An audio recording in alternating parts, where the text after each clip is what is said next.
everybody, it's Louise here from Ellie Video Productions, and it's another edition of Wednesday with Wheezy, and I hope you are having a great day. It is the third Wednesday of the month, so that means it's time for our segment of the shit we used to do, or the shit I used to do. But if you're not familiar with my little show, I bring on guests to talk about things that they used to do in the past. There may have been some kind of transformation or a job loss, or for some reason or another, they ended up taking a different path with their. So on today's segment, we are here with Lianne Hofer with the Clutter Consultant, and we're going to learn more about her life and how she came into this job of being a clutter consultant. And I will let her explain this. So welcome, Lianne. How are you today? I'm good, thank you. Thank you for having me. So Lianne, how long have you been the clutter consultant? I've been the clutter consultant since 2011. And it's been, what an amazing journey. Well, before we get into the journey about you becoming the clutter consultant, what was the shit you used to do and that led you to do this? I've done all kinds of shit. I was the birthday party girl at McDonald's way back when, and they used to make really good cakes. So I was a dental hygienist for 25 years, and I was licensed in 3 states. But unfortunately, my husband's job brought us to North Carolina, which was the state that I was not licensed in. So I retired, and after 6 months of sitting on the sofa, decided I wasn't ready to retire. So what was the action that you took? What's the story of when the light bulb went off and you chose to do this job of the clutter consultant? That is a really good story. So I was sitting on the sofa playing Tiny Tower, which was a video app on my phone. And when I realized that I had spent probably the better part of the day scrolling through the 100 and something floors on this app, I thought, there's got to be more to life than just this. I'm just way too young to be sitting here on the sofa. I've got way too much energy, and this is not fitting me. So my husband said, go back to New Jersey and hang out with some family and friends and go find yourself, because it's so easy to do, right? Just get away for a few days and find yourself. Oh yeah, like piece of cake. Sure, no problem, bring it on. So as I'm with my girlfriend and just rummaging around in her pantry, I may have been looking for a snack, but in that process, I'm like, this bag of cereal is expired, and I took a bite, and I'm like, it's stale. Can we throw it away? And going through it, and she looked at me and said, "That's it. That's what you need to do." And I went, "You're right. I'm good at that. I like this. I should do this." So I came home and created a business, and there you go. And so, can you explain a little bit more about what your process is and how you help your clients? Sure. So when we work with clients, it starts with a consultation, and we have a talk about where you go, where are you, and where do you want to be, and how can we get you there? And then I come in, and I have a really awesome support team that can also come in and work alongside with someone. We've also done things virtually. I'm getting on a plane to go to New York in a couple of weeks to go help out someone. So wow. It's pretty cool. So do people mostly primarily have you come work? What's your biggest call for? Kitchens or home organization, and do you do corporate or anything like that? So we do primarily residential, and typically it's involved with some sort of life event that has happened. They're either getting ready to move, so it's that prep work of getting ready to move so that when they move, there's less stress, because moving is super stressful.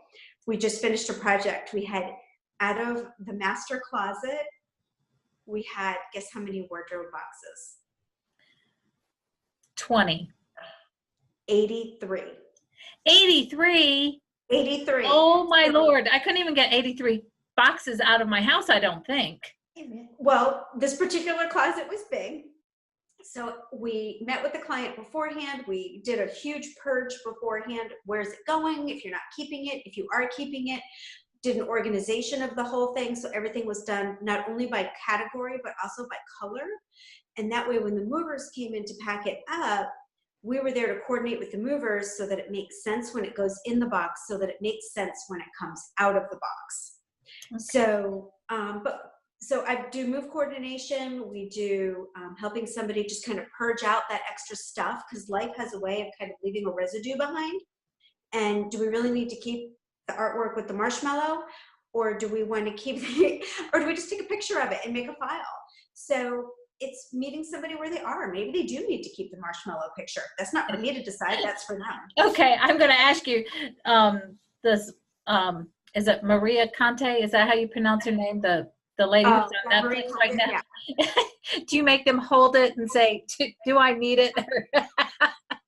No, but that being said, we have certainly put it in some of the really tough stuff, put it in their hands, because there is something, but there's also something about not holding it. When you hold it, you now own it, and now it's harder to let it go. Because how many times have you gotten the freebie from an event, right? Yep. And when you looked at it, you're like, yeah, I don't need this, but you bring it home. And once you bring it home, you're like, oh no, I think I'll keep it. Once you have it, once you hold it, once it makes it into your house, there's this ownership part that for some people is hard to break. Yeah. So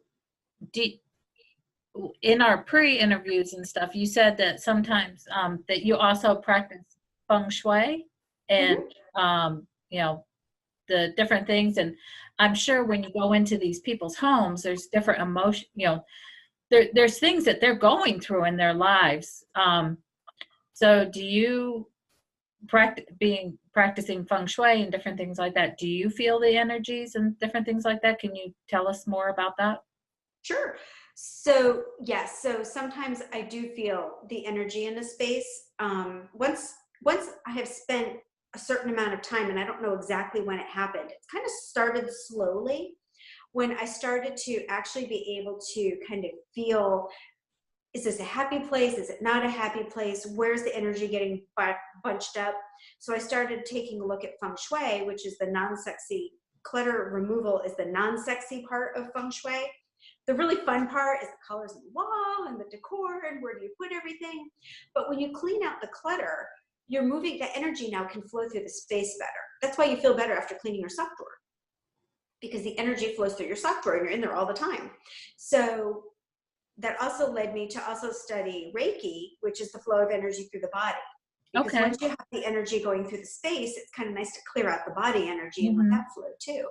So it's pretty cool. You don't have to talk about that even if you don't want to in a session. It's part of how I look at it when I'm working with somebody. So with doing this, you know, one-on-one, is there any place that you take some of these trainings and you train other people or offer courses, talk to other people about what you do? Sure. So I have an online course that's starting on March 6th for people who are looking for happiness and decluttering, and I've married the two. I studied with Marcy Shimoff from the Chicken Soup for the Soul series. She wrote a book called Happy for No Reason, and I'm a almost certified trainer. I'm just waiting. I turned in all my work, just waiting to hear back. Well, congratulations on that. Thanks. Yeah, she only took 50 people, and I was one of them. It was such wow. Yeah, super cool. So I have that coming up, and I don't have any speaking engagements at the moment. Oh yeah, take that back. Yes, I do. I'm speaking for a group of nannies in April. Oh, very cool. Very cool.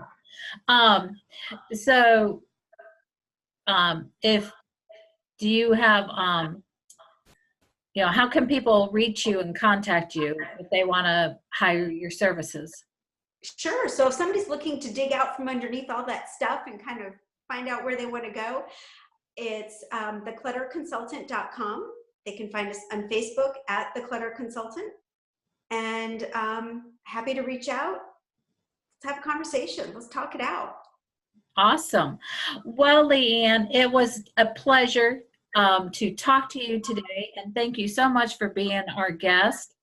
And I will be sharing your content with people in newsletters. So um, I'm just really happy that you came on and being part of the premiere of the show I used to do. I love it. Thank you so much for having me. When I saw the title, I was like, oh, that's me. I know. I loved it. I loved the energy. Anyway, well, everybody, that is a wrap for today's show. And I hope you enjoyed it. And we will be putting, you will find her information on the screen. And I will also add it where I post. But in the comment sections, you may want to be looking for Lianne's information if you would like to contact her. I highly suggest it. That you do, particularly if you're moving or going through life transitions. I think Lianne would be a great help to you. So without further ado, we will wrap this up and we will see you next month. Bye, everybody. Bye.